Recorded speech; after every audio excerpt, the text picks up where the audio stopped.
বন্ধুরা, আজকে হংকংয়ের আবাসন বিষয় সম্পর্কে বলবো। আবাসন, জীবিত এবং মৃত দুই ধরনের মানুষের আবাসন প্রকল্প নিয়ে কথা বলতে চাচ্ছি।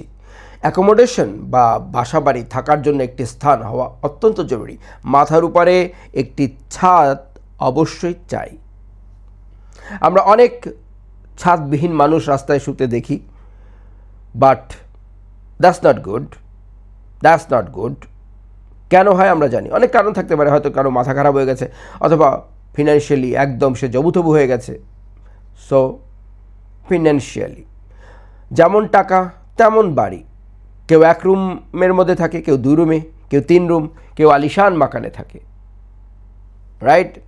আবার কিছু কিছু ফিল্মে গোবিন্দা বলেছিল যে আমাদের এক রুম থেকে আরেক রুমে যেতে হলে মোটরসাইকেলে যেতে হয়। একজন কাজিন হারিয়ে গেছে, ঘরের মধ্যে খুঁজছি। Jokes apart. আমরা হংকংয়ে দেখি অনেক বড় বড় ম্যানশন রয়েছে, যেখানে মানুষ হয়তো 2 জন বা 3 জন 4 জন, আর বাড়িটি হচ্ছে কয়েক হাজার স্কোয়ার ফিটের। লাগে না, কিন্তু তারা থাকছে। লাগে কেন? লাগে হয়তো তিনি একজন সেলিব্রিটি, বিগ ফিশ, অনেক অর্থ উপার্জন করেছেন, সো তিনি থাকতেই পারেন। এমন বাড়িও দেখেছি যেখানে মানুষ 3 জন, কাজ করার লোক 4 জন 5 জন। গাড়ি আছে কয়েকটা, সেগুলি চালানোর জন্য লোক দরকার, ক্লিনিংয়ের জন্য লোক দরকার, ইভেন্ট ম্যানেজমেন্টের জন্য লোক দরকার। সেই দুনিয়াতে স্কাই ইজ দ্য লিমিট। তো তাদের যে বাসস্থান আর একজন নর্মাল চাকরি পেশাজীবী তার বাসস্থানে ফারাক তো থাকবেই, এলাকাতেও ফারাক থাকবে। তো হংকংয়ের যে ল্যান্ড ভ্যালু, এটা অত্যন্ত এক্সপেন্সিভ। তো সেজন্য মানুষ এত ছোট বাড়িতে থাকতে মজবুর হয়ে যায়, বাধ্য হয়, যে যেখানে আসলে হয়তো এখানেই টয়লেট, এখানেই কুকিং, আর এখানেই থাকছেন। কিছু করার নেই। ল্যান্ডের প্রাইস অনেক অনেক বেশি। যদি কেউ আপনাকে হংকংয়ে বলে যে আমার একটা জমি আছে, তাহলে বুঝতে হবে সে আকাশ ছোঁয়া ধনীদের একজন, অথবা সে মিথ্যে বলছে। মেজরিটি মানুষ ফ্ল্যাট কিনে থাকে। জমিনের মালিক মানুষ এটা খুব কম, নায়ের বরাবর।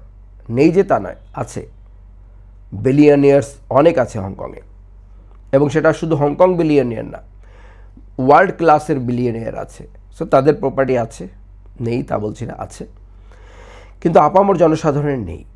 আর ঠিক এই জিনিসটিও হয় কবরের বেলায়। হংকংয়ে যেহেতু জায়গা অপ্রতুল, সেহেতু কবর দেওয়াটা একটা বড় সমস্যা। অনেক সময় দেখা যায় অনেক অ্যাশেস জ্বালানোর পরে যে তাদের যে দেহের ভস্মটা থেকে যায়, সেগুলি একটি পাত্রে রাখা হয়, এবং সেগুলিকে কবরস্থ করা যায় না। অনেকে হয়তো মন্দিরে রেখে আসেন। অনেক অনেক সেলিব্রিটি রয়েছে, অনিতা মুইয়ের অ্যাশেস রয়েছে বিগ বুদ্ধাতে। এবং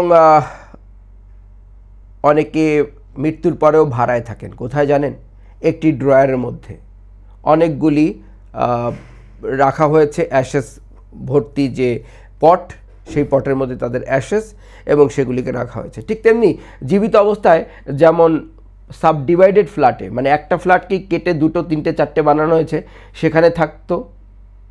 মৃত্যুর পরেও ওই একটা ড্রয়ার বা একটা কেজের মধ্যে তাদেরকে থাকতে হচ্ছে, এক একটা অ্যাশের রূপ নিয়ে। সো জীবন যেখানে যেমন, আশা করি আপনারা জিনিসটি বুঝতে পেরেছেন। At the same time it is very very cruel, harsh and হৃদয় বিদারক। আবার যাদের টাকা আছে তাদের জন্য তো মজাই মজা। সো জীবনে এবং মরণে টাকার অনেক দরকার। আর হংকংয়ের বাস্তবতা হচ্ছে এটা, যে হাউসের যে রেন্ট আকাশ ছোঁয়া, জায়গা, ফ্ল্যাটের আয়তন, এগুলি বুঝে। আর টাকা না থাকলে অপেক্ষিত সস্তা জায়গায় যেতে হয়, এবং একটা রিগ্রেটফুল লাইফ। আর মৃত্যুর পরেও যদি টাকা না থাকে, again eternal regretful subdivided flat. Thanks god যে আমাদের দেশে এখন পর্যন্ত এই ধরনের কোনো প্রয়োজন পড়ছে না।